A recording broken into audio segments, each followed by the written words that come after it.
the science guy. Clayton, the science guy. Clayton,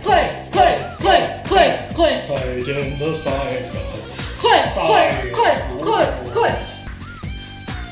Clayton, the science guy.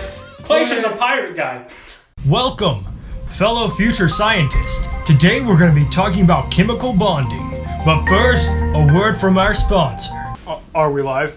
Okay. Have you ever felt lonely? Have you ever felt like your outer electron shell needs to be filled? Then get a valence electron. These things will boost you with energy like no other. Call now, order them now, and we'll triple, double, quadruple your order. What's in your outer shell? Before we can go on to chemical bonding, first we have to know what polarity does to chemical bonding.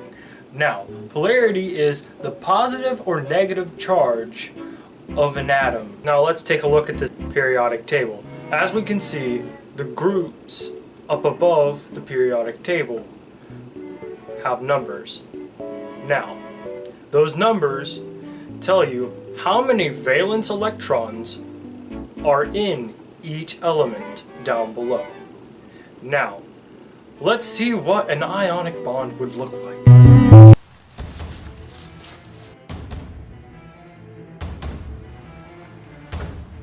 It's my electron and you won't get it. That electron belongs to me.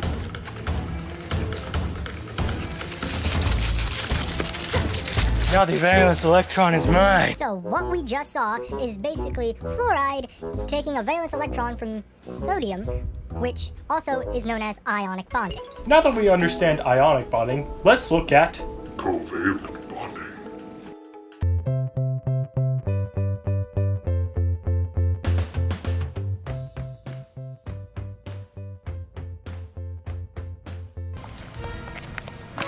Wait, is that hydrogen?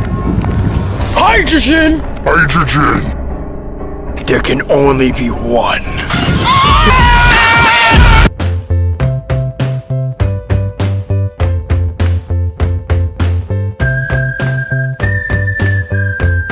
Covalent, it shares them, so they are forced basically to be bonded.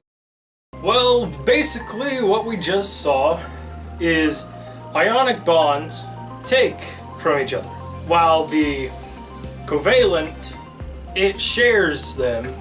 Valence electrons, what they do is they create the bond by polar and nonpolar charges. The positive charge in the core attracts the valence electron, forcing it to go over to the other one, and so they cross over, forcing them to be bonded.